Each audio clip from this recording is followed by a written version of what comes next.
Au lendemain de la série de concertations entre le chef de l'État et les partis politiques représentés au Parlement, les questions de la relecture du code électoral sur injonction de la Cour constitutionnelle, la révision de la Constitution et l'épineuse équation du troisième mandat, eh bien ces questions refont surface. Les langues se délient, les commentaires vont bon train, l'opinion nationale et internationale très attentive sur ces différentes questions et dans les chapelles politiques également.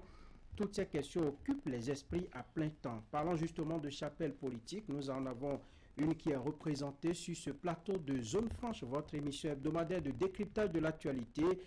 L'Union progressiste Le Renouveau, à travers la personne de Natondé Aké, il est député de la 24e circonscription électorale à l'Assemblée nationale, membre de la haute direction politique du parti UP.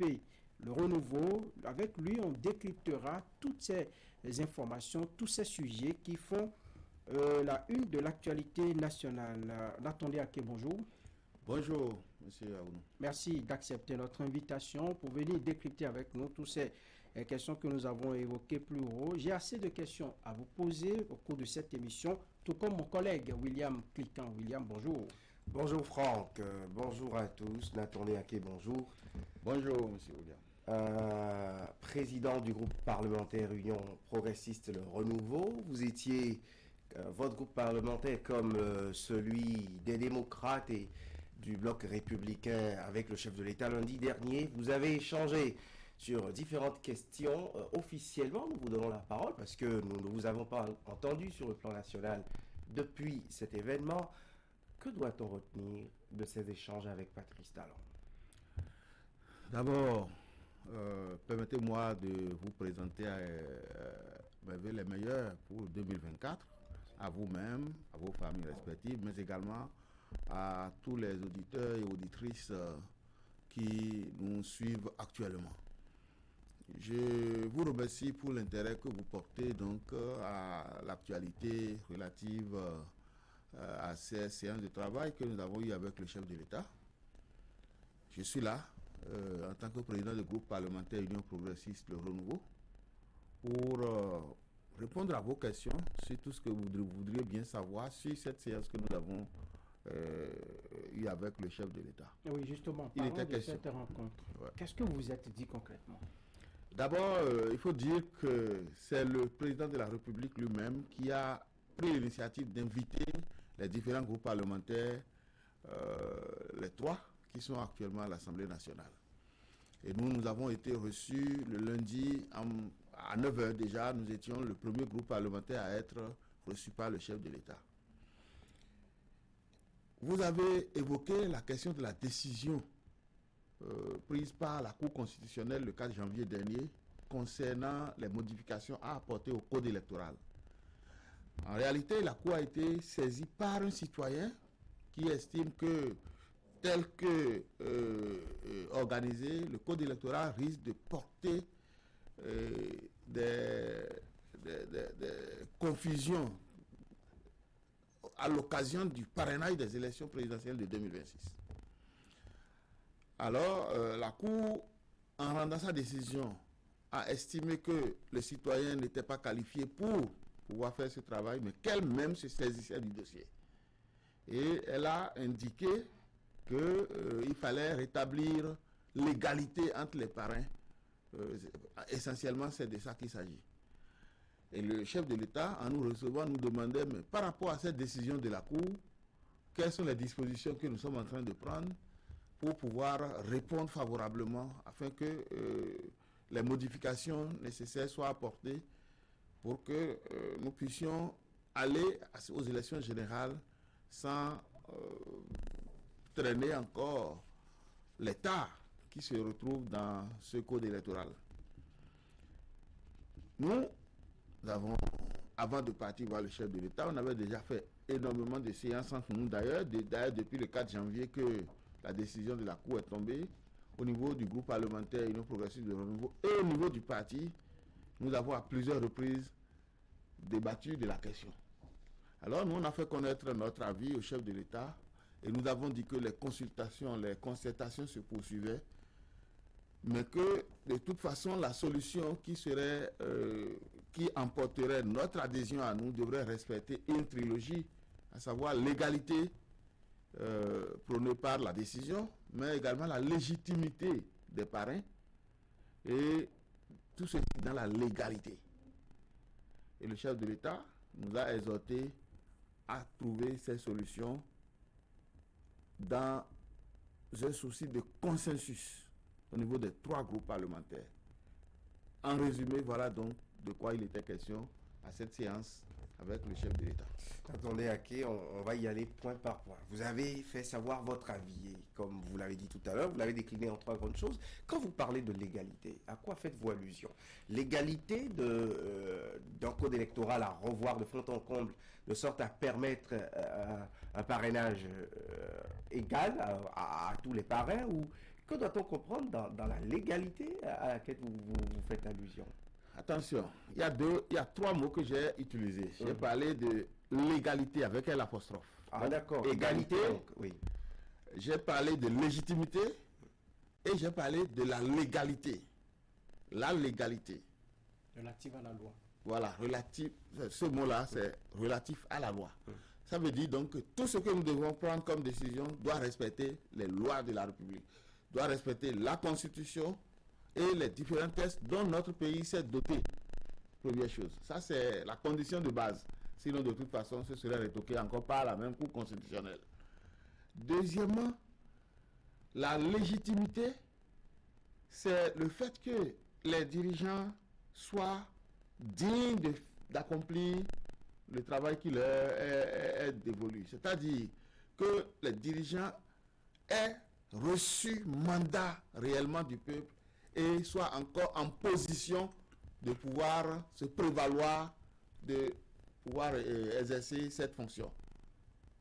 Et puis, enfin, l'égalité, c'est que tous ces dirigeants qui sont dignes, qui sont légitimes, devraient être placés dans les mêmes conditions.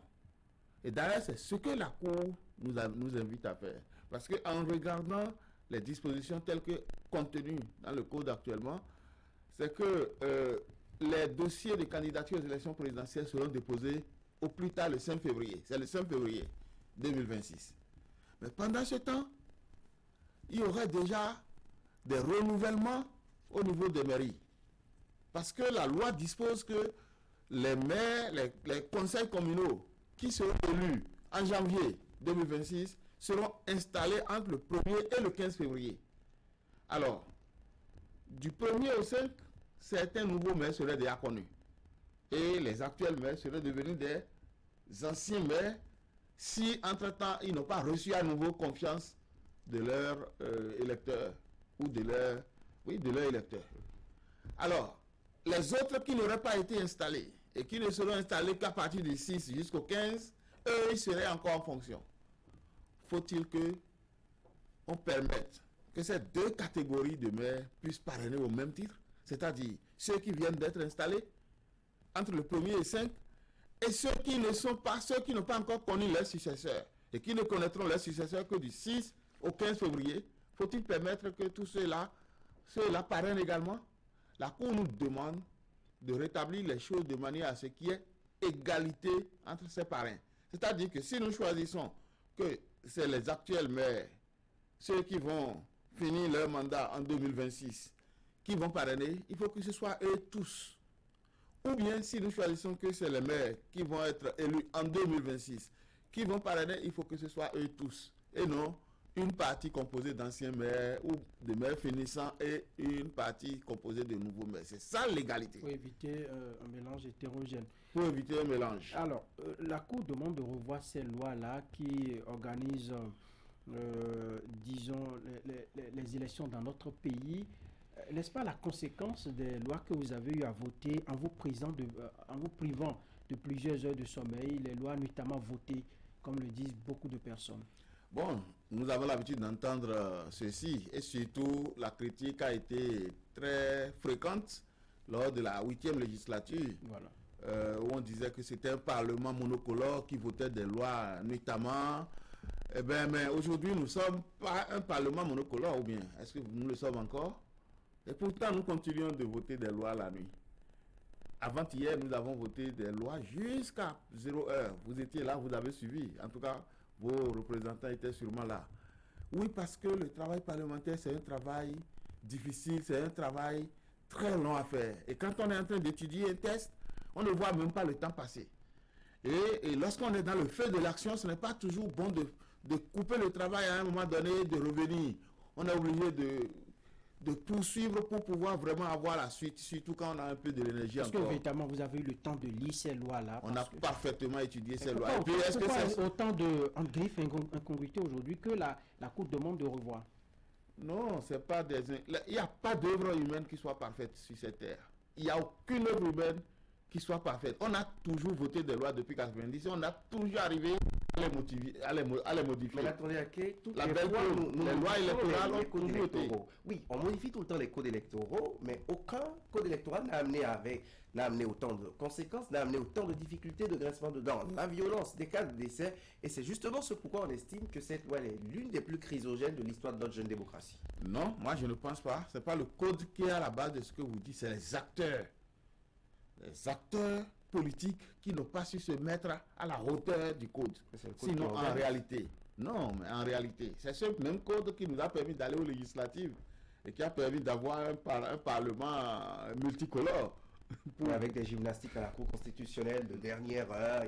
Quelle gymnastique? Vous parlez de quelle gymnastique? Est-ce que vous pensez que les résultats tels que proclamés par la Cour constitutionnelle sont différents de ce qui est sorti des urnes? Pas les résultats, la participation des démocrates. On était à 2 doigts de ne pas voir l'opposition participer à ces élections. Parce que justement, cette disposition du code électoral, jusqu'à ce moment-là, ne permettait pas à des candidats à la DGI d'avoir leurs quitus fiscaux ou bien d'autres problèmes se posaient encore, même à la dernière minute du dépôt des candidatures. La Cour a dû rallonger le délai pour les démocrates. Oui, mais est-ce que quelqu'un qui a eu de problème, quelqu'un parmi ceux qui ont eu de problème pour avoir leur quitus fiscal vous a dit que ce que la Direction générale des impôts leur reprochait était faux?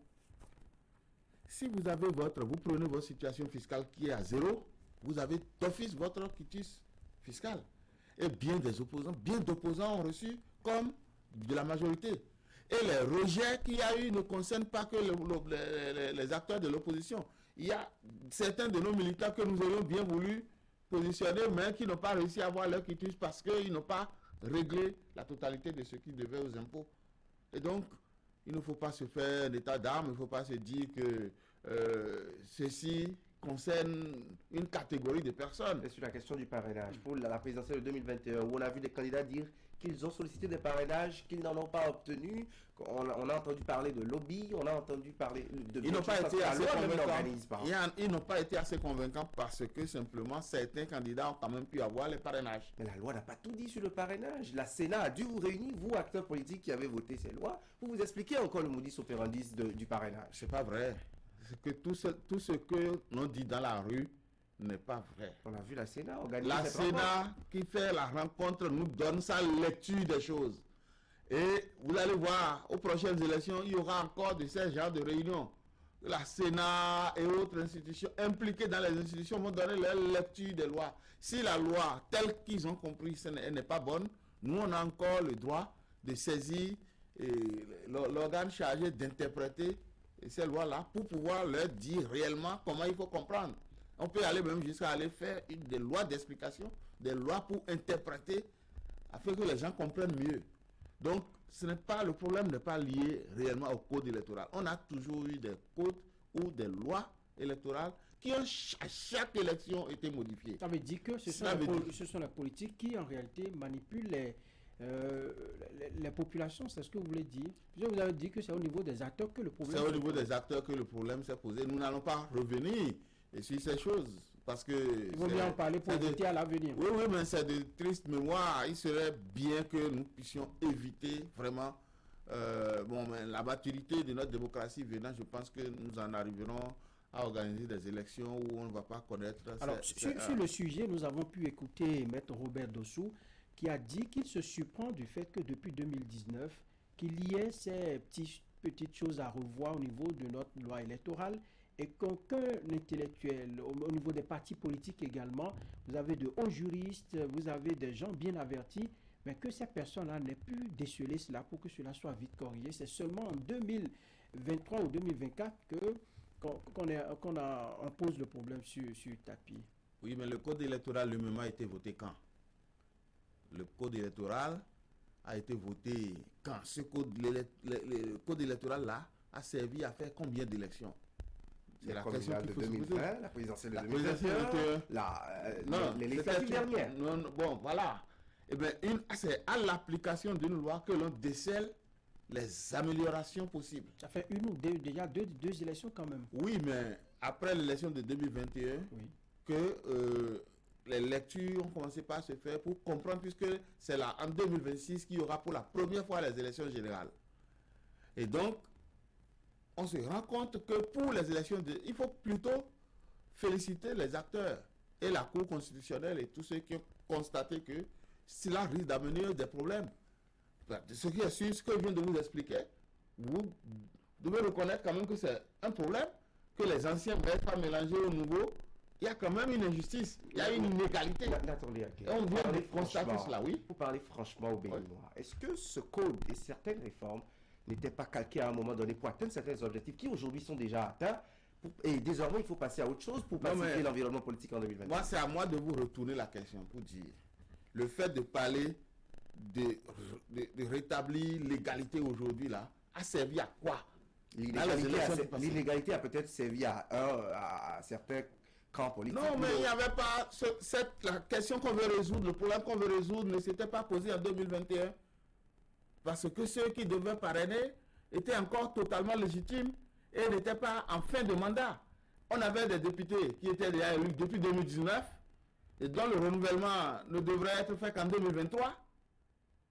On avait des maires qui étaient là et dont le mandat ne finissait qu'en 2021, pardon, qu'en 2026, puisque les maires ont été élus en 2020.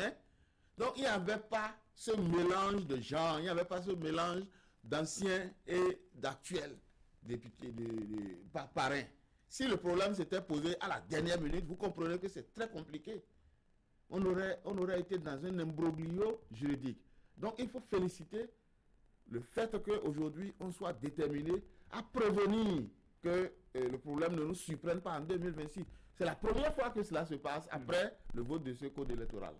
C'est à l'occasion des élections générales. Alors, parlons de 2026. De ces rencontres que le chef de l'État a eues avec vous, députés, est-ce qu'il était vraiment obligé de tenir de telles rencontres sur des injonctions que la Cour a données ou avait-il un souci relatif au passage d'un message précis qui lui tenait à cœur? Oui, je viens de vous dire. Parce que la Cour a orienté ce que les députés doivent faire. Pourquoi était-il important pour lui de tenir encore une telle rencontre?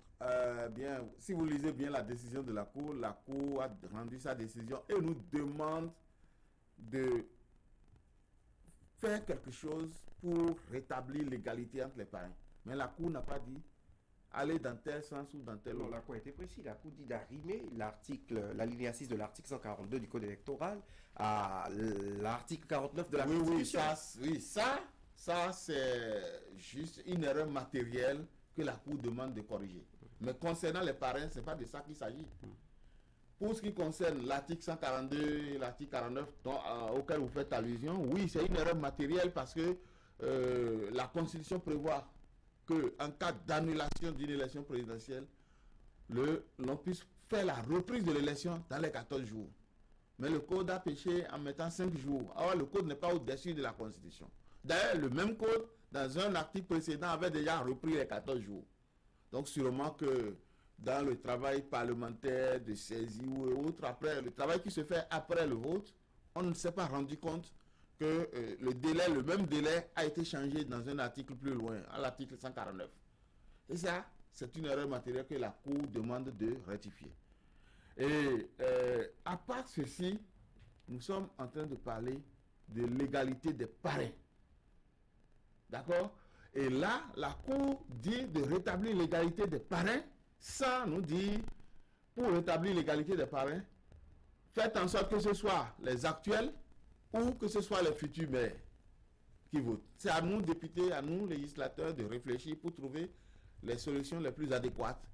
Et le chef de l'État, en nous appelant justement, veut s'assurer que tout ceci se ferait dans le consensus. Avant le consensus, quelle est la position de l'Union progressiste Le Renouveau? Les actuels élus parrainent Parce qu'on ne peut pas laisser les actuels maires parrainés sans laisser les députés de la 9e législature parrainés. Les actuels élus parrainent ou, comme on l'entend dire, et ce serait une volonté du chef de l'État, que ce soit ceux qui sont élus en 2026 qui parrainent pour la présidentielle de 2026.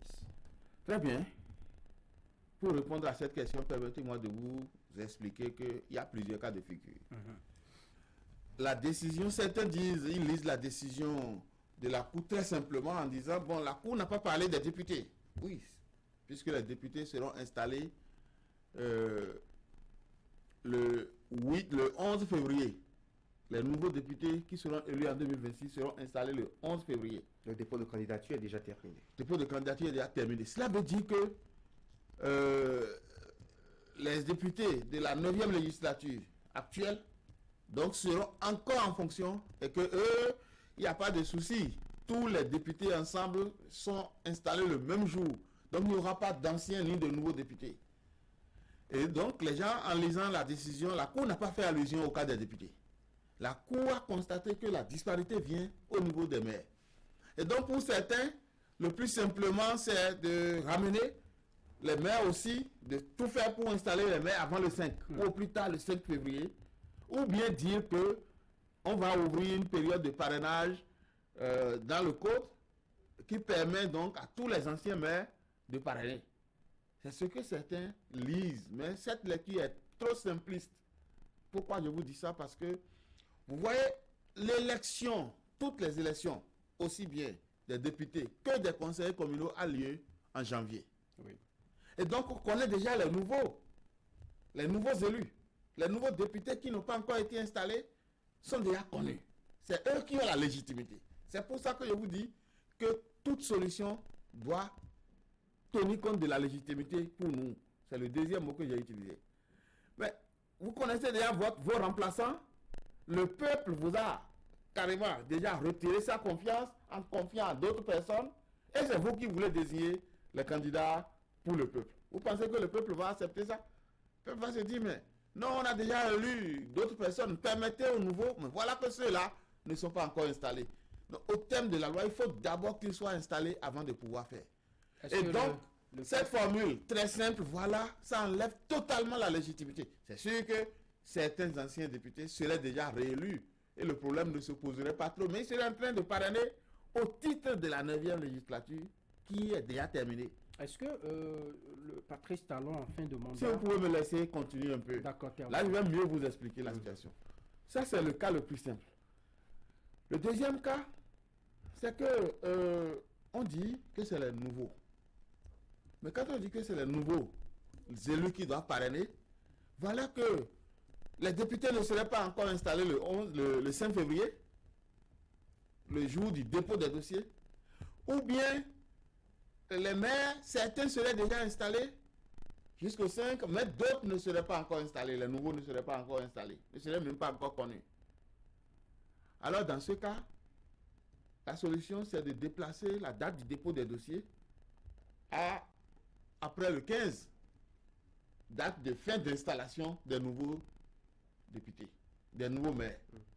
Et donc dans ce cas, vous voyez tous les nouveaux qui venaient d'être installés et qui ont la légitimité peuvent parrainer. Et nous, à notre entendement, cette solution semble la plus réaliste parce que elle tient compte de l'égalité demandée par la Cour constitutionnelle. C'est rien que les nouveaux. Et puis, elle tient compte aussi de la légitimité.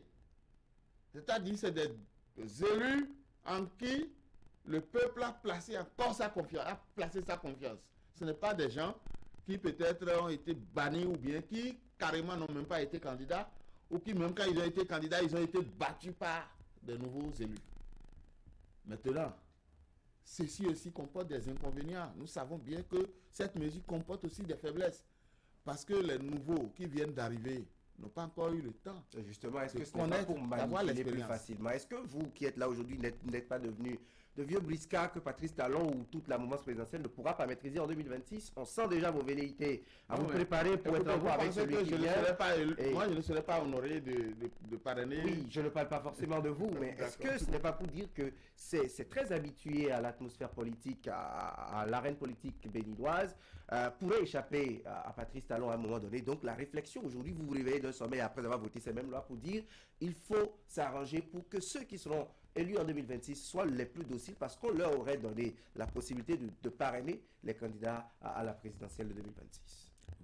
On ne connaît même pas encore la liste des candidats de 2026 et vous trouvez déjà que c'est des dossiers. On connaît la politique, on connaît les grandes formations moi, politiques. je ne peux pas faire ce genre de débat. On connaît les grandes formations politiques et on a une idée des candidats. Qui a une certaine expérience, qui est député, il y en a qui renouvellent régulièrement, qui le peuple renouvelle régulièrement leur confiance. Ce sont des personnes dociles qui, quand ils s'asseyent avec le chef de l'État, c'est tout ce que le chef de l'État qui boivent comme du lait. C'est l'impression qu'on a. Non, c'est pas vrai. C'est ce que dit la rue. Et ce que dit la rue, ce n'est pas du tout la réalité. Non, la 8e législature nous a quand même montré beaucoup de positions. Vous-même avez pris des positions par rapport à certaines lois, mais on a vu après, pendant l'adoption, d'autres choses. C'est pour dire que à un moment donné, certaines choses passent comme des lettres à la poste. Non, pas du tout. On est bon. On n'est pas venu là pour faire de l'histoire, mais lorsque les gens veulent manipuler l'information, ils arrivent toujours à la manipuler. Oui, il suffit qu'on dise oui à la majorité des députés présents et représentés et on dit oui, tous les 83 ont voté. C'est pas vrai encore là. Il faut que les gens comprennent le fonctionnement de l'institution parlementaire. D'accord. Voilà. Je reviens sur la question. On dirait que William a lu dans mes pensées Patrice Talon en fin de mandat. Est-ce qu'il n'est pas en train de craindre de ne pas pouvoir contrôler ces éléments qui vont parrainer le candidat à la présidentielle de 2026? Est-ce que vous confirmez qu'il n'y a pas ces genres de contraintes au niveau du président Patrice Talon? Non, pas du tout. La préoccupation que moi je lis dans les propos du chef de l'État, lorsque nous allons le voir, c'est que la réforme du système partisan qu'on a bâti avec beaucoup de difficultés avec lui, connaisse vraiment un bon aboutissement. Il ne faut pas que ce soit des erreurs, des coquilles qui constituent des grains de sable dans la machine. Et donc, tout dirigeant doit être prévoyant.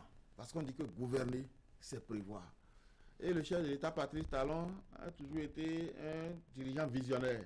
Il voit vraiment plus loin que certains qui ne voient que le bout de leur nez. Et donc, il est tout le temps dans l'anticipation. Imaginez que peut-être que d'autres auraient laissé la situation jusqu'à la dernière minute et commencé après à se plaindre. Ce n'est pas son cas. Et je crois que ça, il faut reconnaître à César ce qui est à César. C'est pas lui qui a vu juste, c'est un citoyen qui a saisi la cour. Oui, il y a un citoyen qui a saisi la cour, mais le gouvernement aussi, et l'Assemblée nationale aussi, on était dans ce débat il y a longtemps. Le citoyen, lui, n'a fait qu'envoyer. Il n'a fait qu'envoyer la requête. De toute façon, même sans la requête, même sans l'injonction de la Cour, même sans la décision de la Cour, nous on aurait corrigé. Ça arriverait. Oui, non, de toute façon, on n'a jamais été à des élections sans regarder les dispositions électorales pour voir s'il y a encore des choses. Même la Sénat a attiré notre attention sur un certain nombre de choses qui ne sont même pas dans la décision. Donc, ne vous dites pas que c'est la décision. Quand nous, on va prendre le code électoral là, c'est pas seulement cette décision qu'on va mettre en application. Il y a d'autres choses qu'on va corriger. Parce que c'est à l'application des lois que l'on découvre. Et Maître Robert Dossou, qui a parlé avec vous, m'apprendrait qu'il a été président de la Cour constitutionnelle et que des réajustements ont toujours été indispensables. Toujours été indispensables. C'est en appliquant les lois que l'on se rend compte de leurs forces et de leurs faiblesses et on arrive à faire des améliorations. Attendez, okay, on va récapituler. Qu'est-ce qu'il y a à faire? Quand est-ce que vous allez le faire? Selon quelle ligne de conduite? Parce qu'au niveau des démocrates, eux, ils ont dit pour le code électoral, pas de problème. Pour les autres questions, ils vont se retirer pour en discuter. Je ne suis pas sûr que la teneur de la rencontre soit la même pour tous les groupes parlementaires que le chef de l'État a reçus. Vous êtes les siens, les autres, c'est des opposants. Le discours, certainement, a changé. Non, je pense que quand je suis le compte rendu qui a été fait par le groupe parlementaire Les Démocrates au sorti de leur rencontre avec le chef de l'État, on a discuté des mêmes choses. Ah oui. Et le chef de l'État a tenu exactement les mêmes propos avec tous les groupes parlementaires. Il n'a pas dit le contraire, puis j'ai suivi le président du groupe parlementaire démocrate. J'ai compris que nous avons eu droit aux mêmes déclarations du chef de l'État. C'est cette recherche de consensus, cette recherche de consensus à notre niveau qui a été prônée pendant tout le temps. Et nous-mêmes, on est dans cette dynamique. Et vous savez, comme j'ai l'habitude de dire, les groupes parlementaires ne sont pas cloisonnés par des murs de Berlin. On se rencontre tout le temps, on discute, on est des amis. Et quand le travail vient aussi, on sait rester ensemble pour le faire.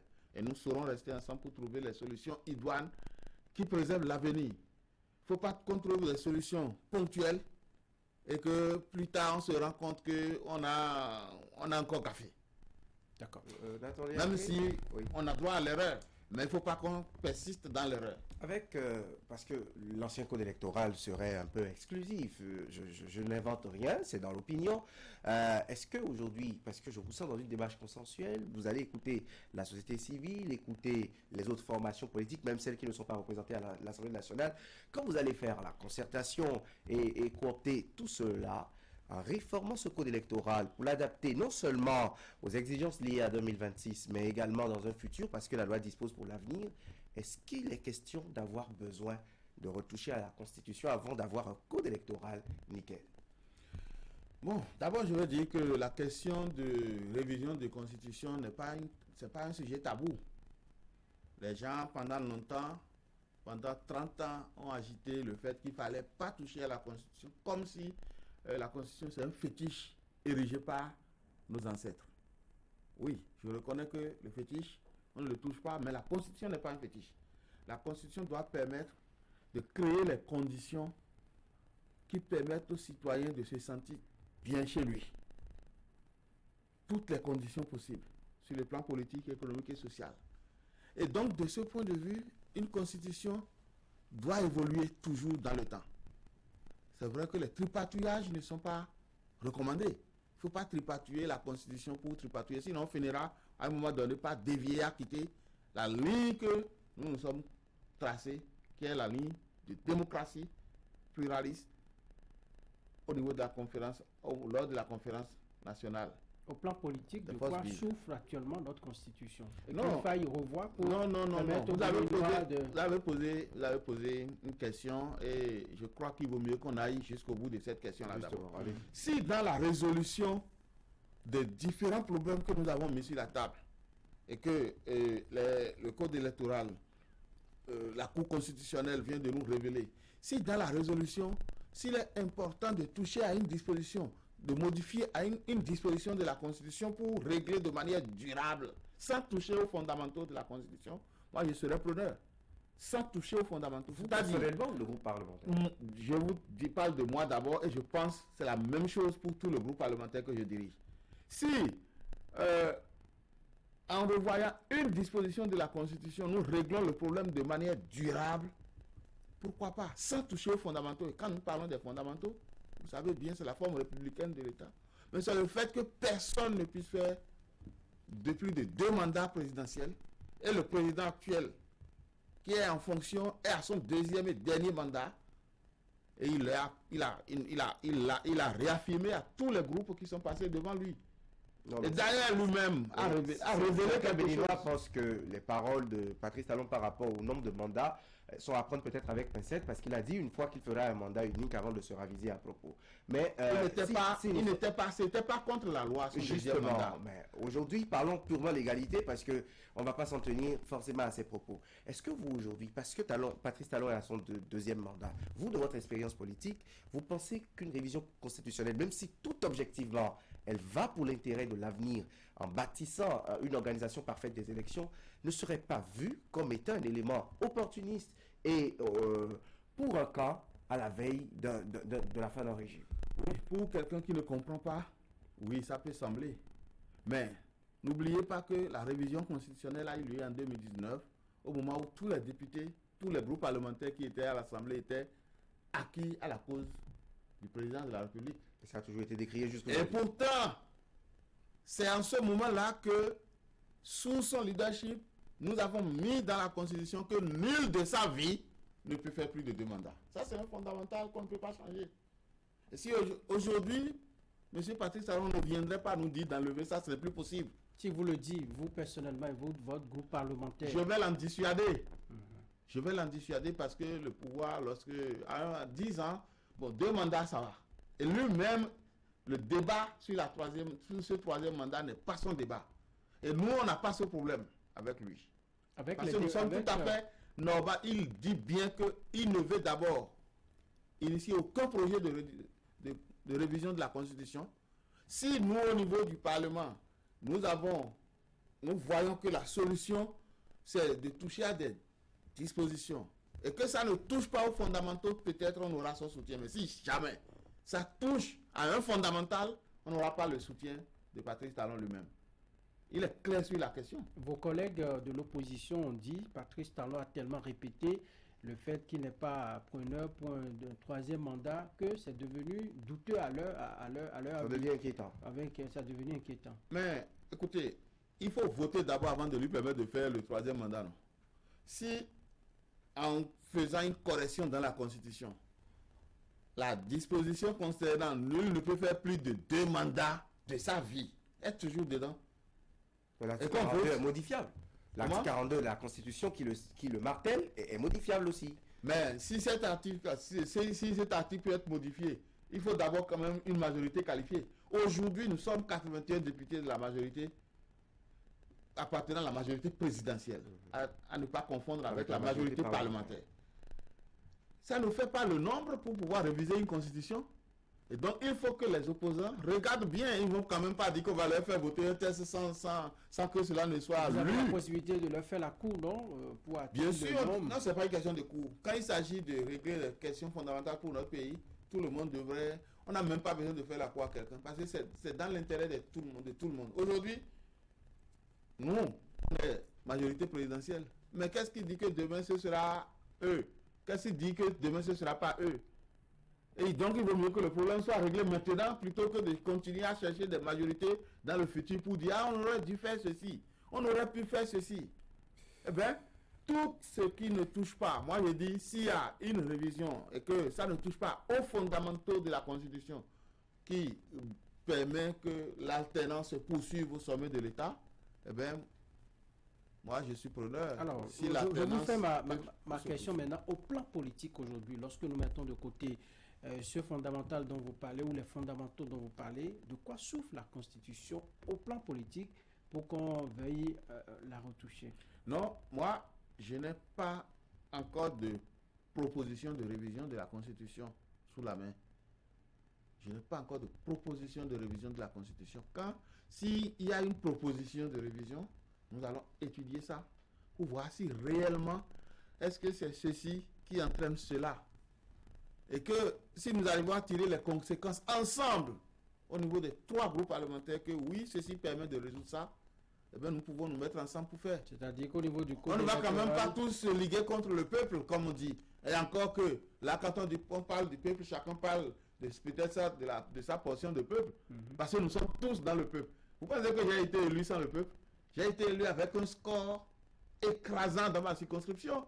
Et aucun opposant n'a pu passer par là. Au moment où nous réunissions, en nous majorité de la présidentielle, on réunissait plus de 130 000 voix, les autres n'avaient pas 5 000. Donc nous avons aussi notre peuple. Non, le peuple, il est souverain parce que nous sommes en démocratie. Donc ça vous dire que quand les gens viennent pour parler au nom du peuple, eux seuls, ils n'ont pas l'apanage de détenir le peuple. Attendez, nous sommes tous dans le peuple et nous avons tous notre portion qui vote pour nous. Ça, ce n'est pas le peuple, ça c'est un électorat.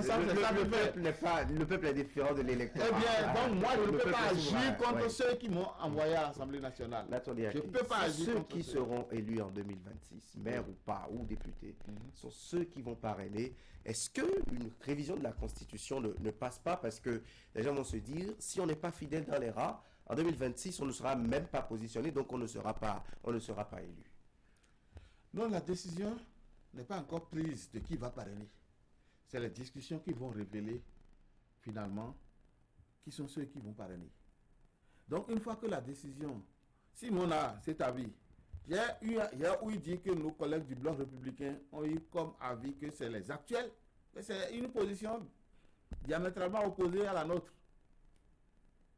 Donc, c'est en discutant déjà avec le Bloc républicain, nous allons connaître la position des démocrates, quand bien même on sait déjà à peu près, puisqu'on discute entre nous, on sait déjà à peu près ce qu'ils pensent de la question. Eh bien, on va à trois essayer de trouver la solution qui sera consensuelle. Nous, de toute façon, nous avons dit que toute solution, même si ce n'est pas ce que nous avons proposé, hein, même si ce n'est pas les nouveaux, et qu'on dit que c'est les actuels qui vont parrainer, l'essentiel est que cela respecte le mot égalité, la trilogie égalité, légitimité et légalité, c'est-à-dire respect des lois. Donc, si c'est les actuels, il faut que ces actuels-là aient encore la légitimité. S'ils n'ont pas la légitimité, nous ne pouvons pas suivre ça. Le parti, les démocrates, en tout cas les députés démocrates, disent que révision, on ne veut même pas voir ce mot à l'ordre du jour au Parlement. Au niveau du BR, nous avons vu Hassan Seibou, l'honorable, qui a déjà fait savoir un peu la position du groupe parlementaire Bloc républicain. Au niveau du bloc, de l'Union progressiste, le renouveau, puisque vous dites qu'à toi, vous allez trouver la solution. Là-bas, ils sont campés sur leur position. Comment est-ce que tout cela J'espère que nous, on va réussir à rapprocher les deux positions, les deux qui sont diamétralement opposées, parce que nous, bon, on n'est pas campé. Ce qui est sûr... Vous êtes progressiste. On est des progressistes. et un progressiste ne peut pas donner dans le conservatisme. On ne peut pas être tout le temps là pour dire oui, nos acquis, c'est rien que ça. Tout ce qui peut faire progresser la République. Vous êtes preneur. Nous sommes preneurs. J'ai envie de vous demander, si en 2019, pour une toute première fois, on a touché la Constitution par voie parlementaire, c'est bien légal, c'est bien requis aussi par la Constitution, et que nous avons eu les déboires que nous avons eus, aujourd'hui, est-ce que vous ne pensez pas que c'est un peu plus opportun qu'une autre révision constitutionnelle, toute objective qu'elle soit, intervienne en toute légitimité plutôt par voie référendaire? Eh bien, nous n'excluons rien. Les deux possibilités sont prévues par la Constitution. Et les deux possibilités, soit pour réviser une Constitution, c'est pas voie référendaire, soit c'est pas voie parlementaire. Et les majorités requises pour que cette révision soit adoptée sont connues. Mais ici, nous ne sommes pas dans un débat de révision de la Constitution. Nous sommes dans un débat de régler les problèmes qui se posent au niveau de notre système électoral. Il se pourrait qu'en cherchant ces solutions, on aboutisse effectivement à des solutions qui amènent, sans toucher aux fondamentaux, à revoir une ou deux dispositions de la Constitution. Si c'est le cas, ce serait dommageable qu'un camp se crampe et refuse de participer au progrès.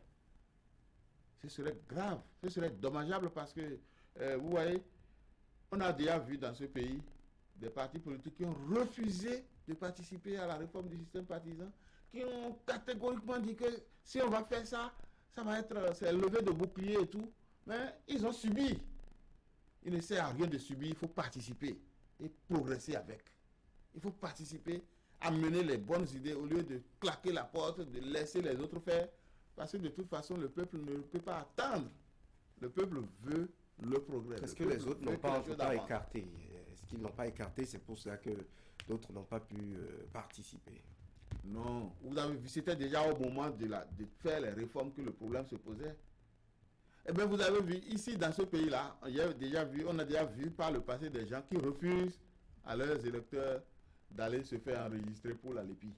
Je ne sais pas pourquoi le Béninois est toujours dans cette guerre de harakiri. Les choses ne sont une guerre où c'est lui-même qui se plante le couteau dans le ventre.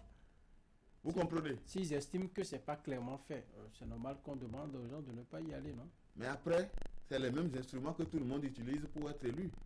Vous êtes d'accord avec nous que même au moment où on parlait de financement des partis politiques, les gens nous avaient critiqué.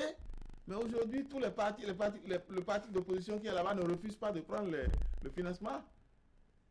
Et pourtant, on a été suffisamment, oui, c'est la loi. Donc c'est une mauvaise loi, une loi chrysogène, une loi votée nuitamment et clandestinement, c'est ça, non? Et pourtant, cette loi régit le pays. n'est pas... non, c'est vrai que c'est vous dire elle a que, des dispositions. c'est vous dire que il ne faut pas prendre à la lettre tout ce que les politiciens viennent vous dire. Donc tout ce que vous nous dites là, il faut comprendre ça avec pincette, c'est ça? Sur la- Analysez sur le toujours, code. analysez toujours ce que je vous dis et faites-vous votre propre jugement. Et d'autres vont vous dire le contraire. Vous allez analyser ça encore et vous faire votre propre jugement et vous allez finir par dégager là où se situe la vérité. Des Alors, choses. vous avez organisé vendredi dans l'après-midi une conférence de presse pour certainement échanger avec vos militants ou la presse. Qu'est-ce que vous avez eu à dire à cette conférence de presse? Non, juste cette conférence de presse, c'était une conférence de presse de restitution du travail, de la rencontre que nous avons eue avec le chef de l'État. Ce n'est pas plus que ça. C'est une restitution parce qu'à l'Union progressiste, nous sommes un parti de compte rendu, de reddition de comptes. Vous avez vu, on est le seul parti qui a pu descendre après la première session que nous avons eue après notre installation. On est allé dans les 24 circonscriptions, dans plus de 50 communes, pour restituer le On a travail fait que nous aussi avons sur fait. le thème de la remobilisation. Voilà, j'ai entendu remobilisation, c'est pas restitution. Donc Oui, c'est mais pas dans la la même chose. remobilisation, on peut passer des informations. Exactement, exactement. Je les félicite déjà pour ce contact avec la base. Et donc, nous, chaque chose que nous faisons, nous devons rendre compte. Et on a promis ça, et c'est ce que nous faisons. Et donc, quand nous avons été voir le chef de l'État, on a décidé de débriefer d'abord entre nous. On a fini le débriefing, et on est tous bien conscients maintenant que tout le monde a bien compris de quoi il s'agit. Et puis, nous sommes allés faire cette conférence avec la presse, notamment pour débriefer. On n'est pas les seuls à avoir fait. Les autres groupes parlementaires l'ont fait. D'ailleurs, même avant nous. D'accord. Alors, nous allons essayer de nous projeter un peu dans l'avenir. 2026, comment vous l'entrevoyez? L'Union progressiste aura son candidat, le BR en aura, ou on verra les deux ensemble pour porter le choix sur un duo de candidats? Bon, je ne peux pas parler au nom de toute la majorité présidentielle ici tout de suite. Je n'ai pas reçu mandat pour le faire. Le jour où je recevrai mandat, je viendrai vous donner beaucoup d'informations et toutes les informations dont vous avez besoin. Mais ce qui est sûr, sachez que l'Union progressiste, le renouveau, est un parti qui se trouve dans une vision de préserver les acquis du président, du passage des deux mandats du président Patrice Talon. Vous avez vu, énormément de choses ont changé en bien. C'est vrai, il y a eu des grincements de dents. Mais on ne fait pas d'omelette sans casser des œufs. Vous avez vu déjà que les bonnes habitudes ont commencé par s'ancrer. Je commence déjà rien que par la ponctualité qu'il y a au sommet de l'État. Et puis, la peur du bien public, la peur de l'autorité de l'État qui renaît dans notre pays. Financières à la criette chaque jour. Oui, c'est justement parce qu'on envoie ces affaires financières que la peur existe. Mais Si on n'en envoie pas, il n'y aura plus de peur. Il y a toujours des affaires qui continuent de venir à l'office du juge de la criette. Oui, c'est normal. Chaque fois que ça va être décelé, ce sera toujours poursuivi, quel que soit le camp dans lequel vous êtes. Si vous êtes de l'opposition ou de la majorité, c'est pareil. Vous avez vu des militants chevronnés de première heure de la rupture, on fait la prison. Certains sont même encore en prison. Et donc, il faut respecter le bien public. Vous êtes facile sur le terrain de défendre le bilan de Patrice Talon? Eh bien, moi, facile. Nous n'avons pas de difficulté à défendre le bilan du président Patrice Talon parce qu'il a énormément travaillé. Ce n'est pas parce que je suis de son camp que je le dis. J'étais déjà venu ici une fois et j'ai dit que je n'étais pas encore convaincu par ce qui se faisait dans certains domaines. Mais aujourd'hui, je peux vous dire, dans le numérique, les infrastructures, la moralisation de la vie publique et tout le reste. Social. Le social également. C'est-à-dire que vos militants ne font pas la queue quand vous rendez au village ou dans votre circonscription électorale pour vous dire les difficultés qu'ils... Si, je suis en contact permanent avec la base. Et qu'est-ce qu'ils vous disent? Est-ce qu'ils vivent bien? Est-ce que ça va? Non, je ne peux pas dire que tout est mieux, bon, dans le meilleur des mondes possibles. Ce n'est pas possible. D'abord, nous sommes dans un monde où il y a une conjoncture que nous subissons. Tous les chocs exogènes, c'est chez nous également que ça se répercute. Et donc, toutes les difficultés économiques, nous savons qu'il y a des difficultés économiques dans le pays. Mais nos militants ne sont pas des mendiants. Et nous ne les travaillons pas pour devenir des mendiants. Donc, je peux vous assurer que personne ne vient s'aligner, moi, devant ma porte pour réclamer sa Est-ce que vous entendez pitance cette partie journalière. du peuple qui dit qu'elle est fatiguée de Patrice Talon, qu'il faut autre chose parce que on ne mange pas à sa faim? Eh bien, moi, j'étais membre du gouvernement du président Yahi Boni et en 2015, le peuple disait qu'il était fatigué du président Yahi Boni. Oui, parce qu'après 10 ans, vous voulez que les gens, que le peuple dise que ah oui, le président n'a qu'à continuer, quel que soit le travail fait par le président, il est souhaitable, le peuple a toujours souhaité qu'on change d'acteur pour voir. Et donc, ce n'est rien de nouveau selon moi. Ça ne veut pas dire que le peuple dénie au président les résultats de son mandat. D'accord. Le président Yahi Boni aussi, quand il a été refusé, ce n'est pas que le peuple lui dénie son mandat, non, mais le peuple veut autre chose. Et aujourd'hui, il est bien clair que le président Talon dit, troisième mandat, pas question. Est-ce qu'on peut être plus clair que ça? Et il a fait inscrire lui-même, il a soutenu et fait inscrire dans la Constitution, nul de sa vie ne peut faire plus de demande. Mais qu'est-ce qu'il faut faire encore pour convaincre pour les journalistes? Pour avoir collaboré avec Boni Yahi, vous le voyez, il a repris son bâton de pèlerin depuis qu'il est à la tête du Parti Les Démocrates. Il passe pratiquement dans toutes les communes avec le populisme qu'on lui connaît. Vous ne craignez pas de perdre des plumes au niveau de la mouvance, de ne pas pouvoir atteindre vos objectifs en 2026, celui ou ceux de conserver le pouvoir et de continuer d'abord, par l'exercice. moi je ne conseillerais pas, j'aurais conseillé, si j'avais eu l'honneur d'être consulté, j'aurais conseillé au président Yahi Boni de ne pas rentrer dans ce rôle, de laisser ça à nous autres qui sommes un peu plus jeunes. Et puis dans son camp, dans son parti, il y a aussi des gens de ma génération et d'autres qui sont même beaucoup plus jeunes que moi et qui peuvent vraiment jouer ce rôle d'aller au front, parce que dans ça, vous donnez des preuves, vous en recevez.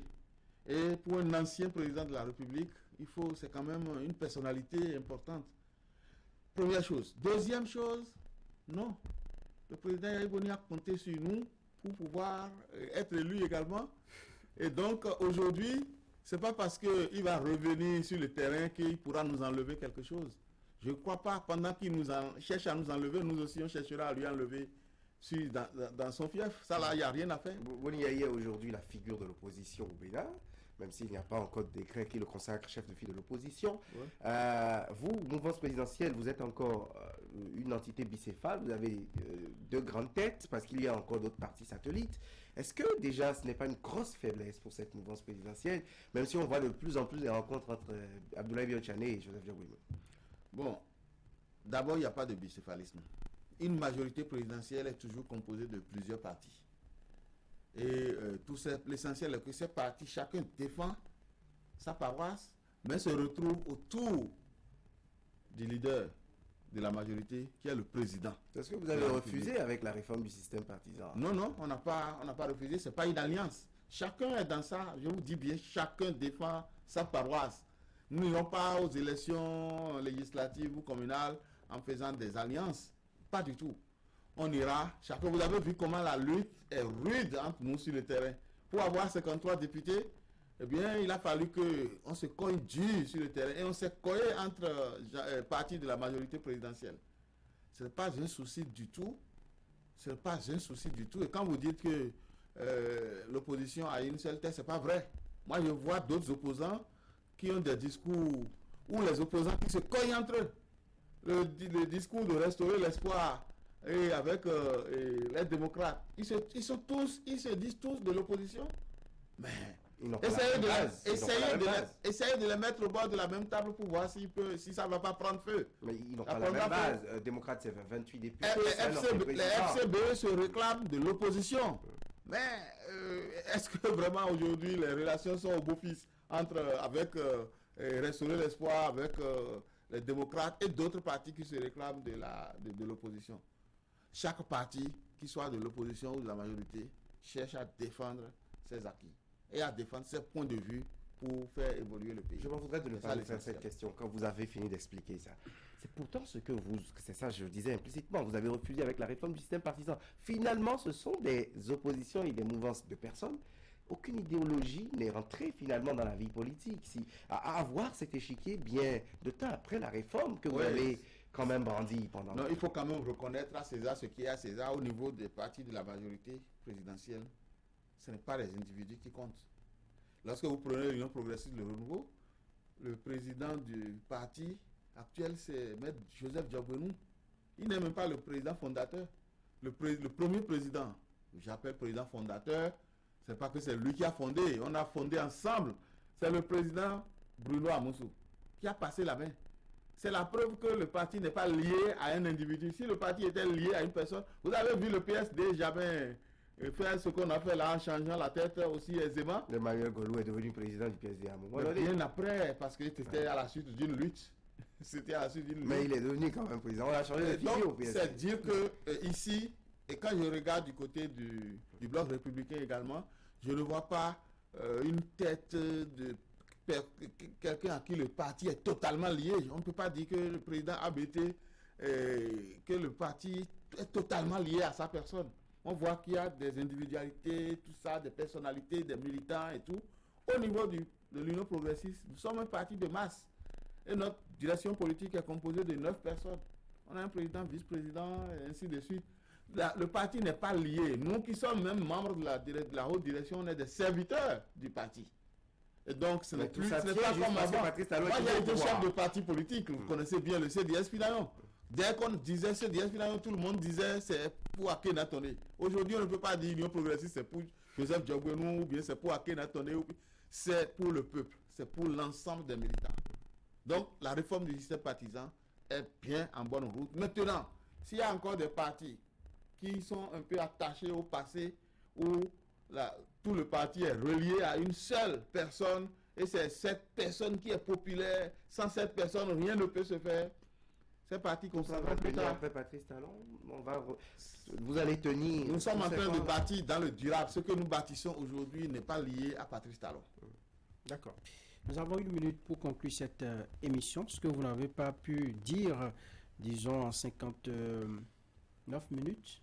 On vous laisse le temps de le dire en une minute. D'abord, je veux constater que le temps est très vite passé. Je ne savais pas qu'on avait déjà fait 1 heure. Et parce que vos questions étaient vraiment aussi intéressantes. Et profiter de l'occasion pour m'adresser au peuple et dire de faire confiance à ces élus que nous sommes. Nous ne pouvons rien faire pour aller contre les intérêts du peuple qui nous a envoyés à l'Assemblée nationale. Je vous remercie. Merci. Akhenatonné. Merci à vous, Nathan Aké, président du groupe parlementaire Union progressiste Le Renouveau. Nous avons débattu de long en large sur la question de ces échanges que vous avez eus avec le président de la République lundi dernier. Merci également à vous, Franck Aounou. Merci à toute l'équipe de réalisation. Merci, mesdames, messieurs, de nous avoir suivis et à dimanche prochain.